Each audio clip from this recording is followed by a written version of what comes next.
And, you know, obviously now you work with the Los Angeles Rams, and I'm just curious, you know, you work with somebody who I have a lot of respect for, Sean McVay, as a head coach, amongst a lot of other great coaches that you guys have on staff there. But I'm just curious, as a leader, what were your first impressions of Sean McVay?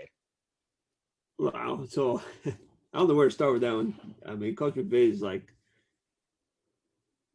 it's hard to describe him, man. He's got this aura about him that, you want to, just like Rex, but like, you run through the wall for him. But I came out to interview with Coach McVay, right? And we started at like 5:30 in the morning in his office, right? Because he's up and he's going, man. I don't know if he ever sleeps, to be honest, but we started at 5:30 in the morning, man. He came in just boom, boom, boom, boom, boom. And we had a great conversation, and it went on from there. But I knew, like, you could tell he's an intense guy, right? So, but man, he does such a good job of balancing, his approach, his leadership approach, and his positivity, right?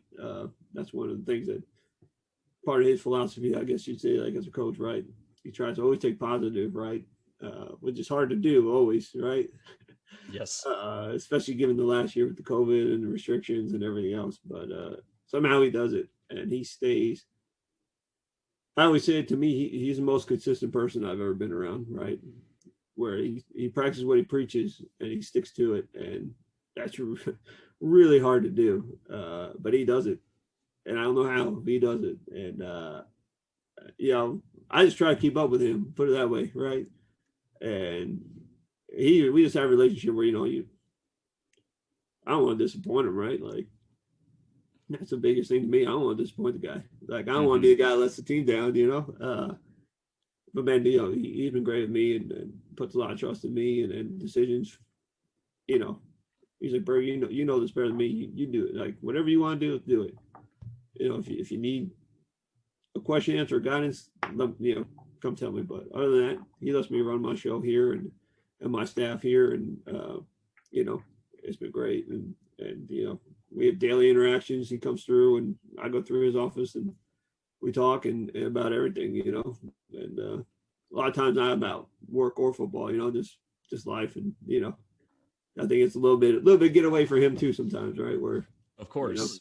coaches come in always, want to talk ball, or players go in and probably have an issue or want something, right? Where for me, it's like, oh, I'm good. What's going on?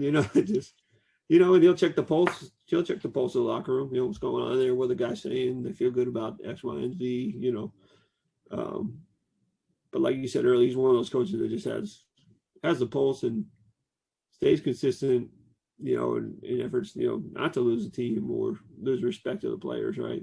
I think the players have tremendous respect for him.